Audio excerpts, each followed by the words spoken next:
Rahayu Sagung Dumadi. Dalam perjalanan hidup manusia mengantarkan aktivitas tulis-menulis yang menjadi bagian hidup manusia. Tulisan-tulisan yang dapat merubah peradaban, karena setiap tulisan memiliki jiwa yang hidup di dalamnya. Selamat datang di channel YouTube Kalam.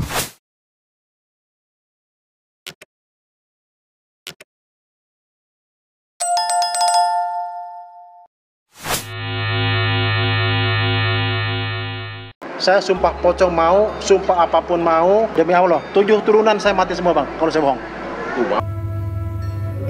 Assalamualaikum warahmatullahi wabarakatuh. Rahayu Sagung Dumadi, kasih ngerebedo nirting sambikolo. Alhamdulillah, saya masih beri kesempatan kembali untuk berbagi ilmu pengetahuan spiritual dan budaya.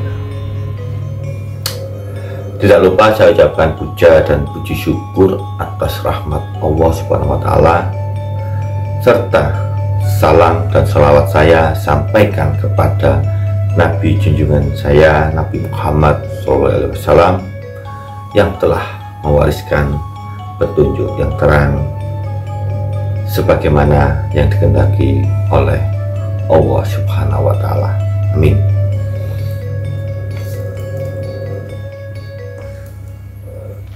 Pada kesempatan kali ini saya akan mengulas tentang sumpah pocong berdasarkan tutur nular yang saya ketahui.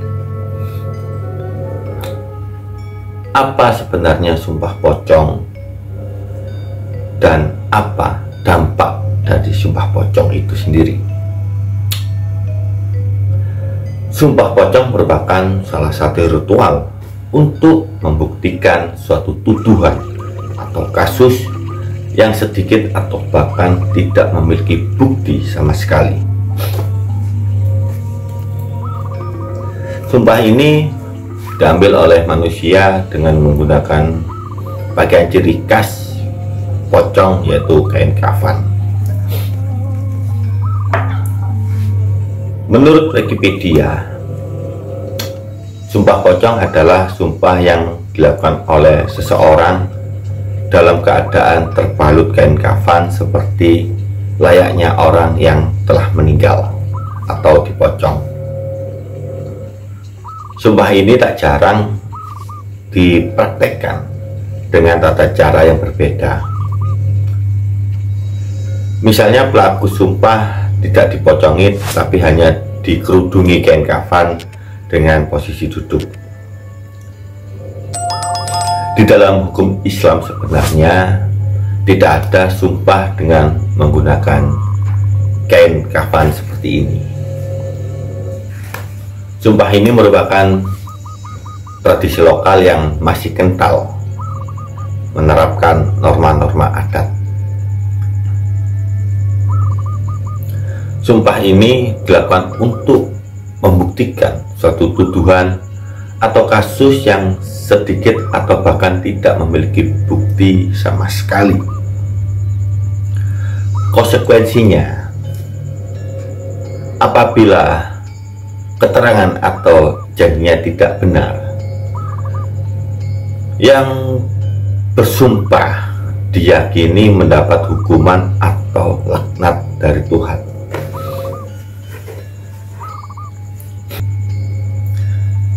Sayangnya, hingga saat ini tidak ada literatur maupun sumber sejarah yang membahas sumpah menyeramkan ini. Tetapi berdasarkan tutur nular yang saya ketahui, kepercayaan masyarakat, sumpah pocong berkembang sejak masa kerajaan. Ritual ini muncul dan akrab dengan ritual-ritual kejawen dan klinik lainnya. Namun jika dilihat dari sosok pocong yang digunakan, ada dampak psikologis di mana jika seseorang berbohong, maka kematian yang akan mengancamnya. Tentu sumpah pocong hanya digunakan untuk persoalan ekspres seolah tertentu, maksudnya dalam persoalan-persoalan tertentu. Sumpah ini atau sumpah jenis ini diambil saat persidangan dan hukuman tidak mampu menyelesaikan.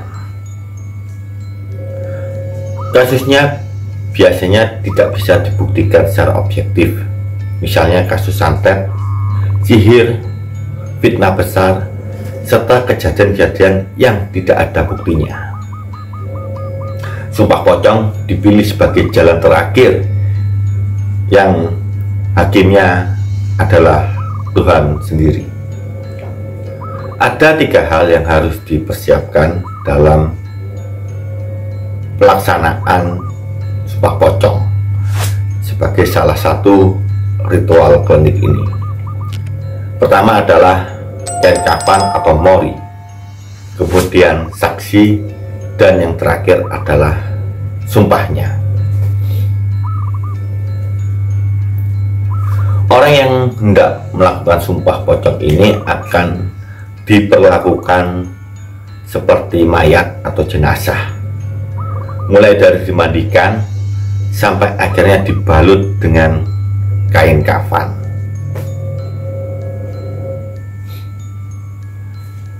Si pesumpah akan dibimbing seorang tokoh untuk mengucapkan apa yang perlu dikatakan.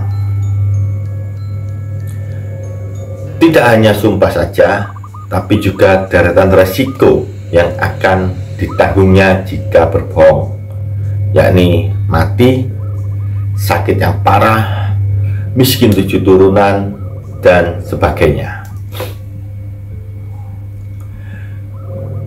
Tidak hanya prosesinya, hal yang menarik soal sumpah pocong ini adalah dampaknya yang mengerikan. Menurut sebuah kepercayaan,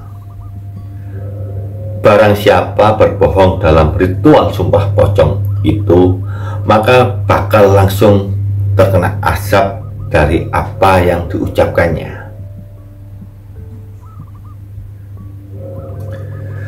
Banyak yang percaya jika sumpah pocong ini sangatlah besar resikonya. Makanya hanya orang-orang yang benar-benar berani saja yang mau melakukan ritual sumpah pocong ini.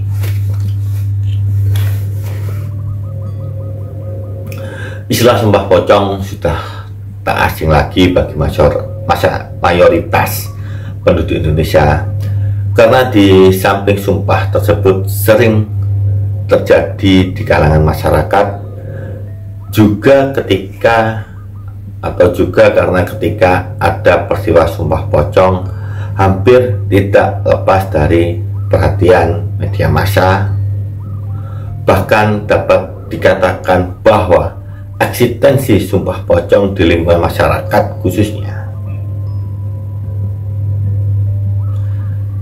Sebagian umat Islam sudah begitu mengakar, bahkan menjadi kepercayaan dan diyakini kebenaran dan keampuhannya. Sumpah tersebut akan membawa dampak negatif yang berupa azab langsung dari Tuhan bagi orang yang berani bersumpah palsu melalui ritual sumpah pocong ini. Masalah sumpah pocong sebagai sumpah pemutus menimbulkan berbagai persepsi di kalangan ahli hukum. Meskipun demikian, melalui penafsiran ekstensif dan penerapan asas-asas hukum acara peradilan agama secara substansial, sumpah pocong dapat diterima sebagai sumpah pemutus yang memiliki kekuatan litis desiois.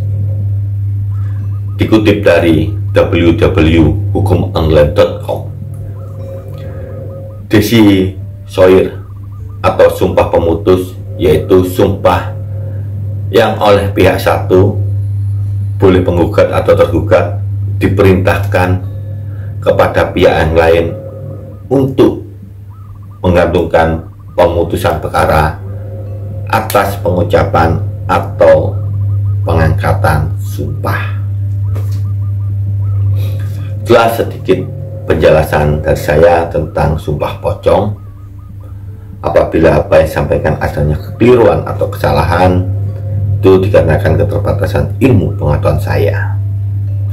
Dan apabila apa yang disampaikan bermanfaat, silakan meng-share video ini ke komunitas kalian. Dan apabila adanya saran dan kritik atau sanggahan, silakan beri komentar yang baik sebagai literatur wawasan pengetahuan kita semua dan tambahan pengetahuan kita semua. Akhir kata saya ucapkan wassalamualaikum warahmatullahi wabarakatuh. Rahayu Sagung Dumadi, Kasih Rebedo Nir ing Sambikala Suksma. Terima kasih telah menyimak sampai habis video. Sedikit penjelasan dari kami. Dan apabila adanya kekeliruan atau kesalahan, itu dikarenakan keterbatasan ilmu pengetahuan kami. Sampai jumpa pada kesempatan berikutnya. Rahayu, Rahayu, Rahayu Sagung Dumadi. Kalis ing Rebedo, Nir ing Sambikala.